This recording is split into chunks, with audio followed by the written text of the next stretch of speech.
রেস্টুরেন্টে সুমিরয় আরও অনেক ছেলেকে নিয়ে এসছে। তো গাইস, আমি যেমনটা তোমাদেরকে বলেছিলাম, এই যে সেই ঐতিহাসিক রেস্টুরেন্ট, এই যে সেই ঐতিহাসিক জায়গা, আমি যেমন তোমাদেরকে বলেছিলাম এই ঐতিহাসিক রেস্টুরেন্টের ঐতিহাসিক ঘটনা তোমাদেরকে জানাবো। তো চলো তোমাদেরকে জানাই এই ঐতিহাসিক রেস্টুরেন্টের ঘটনাটা। দাঁড়াও, এই রেস্টুরেন্টের দাদাভাইটা এক্ষুনি আসবে, চলো তোমাদেরকে জানাই সেই ঘটনাটা। তোমাদের রেস্টুরেন্টটা তো খুব দেখছি ভাইরাল হচ্ছে সোশ্যাল মিডিয়ায়। কি কারণে? শ্রাদ্ধবাড়ির ব্লগার সুমিরয়কে চেনেন তো? সুমিতি? হ্যাঁ হ্যাঁ, সুমিরয়। তো সুমিরয় একটা পোস্ট আমি দেখলাম, সুমিরয় তার 3টে বয়ফ্রেন্ড, হ্যাঁ তো অমিত, তাই? পিন্টু, হৃদয়কে নিয়ে এই রেস্টুরেন্টে এই জায়গাটাতেই এসেছিল।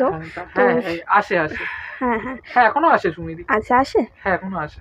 বলছি, ওকে এই 3জনকে নিয়ে এসেছিল নাকি আরও কাউকে নিয়ে আসে? না, ও তো অনেক কাউকেই নিয়ে এসছে, আর কি বলবো। মানে বয়ফ্রেন্ড তো বটেই, সোনামানা বলে তো ডাকতো। সোনামনা বলে ডাকে? হ্যাঁ, সোনামানা বলেই তো ডাকতো, সুন্টু মুন্টু বলতো, বয়ফ্রেন্ডই হবে হয়তো। ও, তো গাইস, তোমরা যেমনটা শুনছো দাদাভাইয়ের মুখ থেকে, এই 3জনকে ছাড়াও আরও অনেককে নিয়ে এসছে এই রেস্টুরেন্টে। তো চলো দেখি দাদাভাই তাদেরকে চেনে কিনা। দিদি, কিছু লাগবে?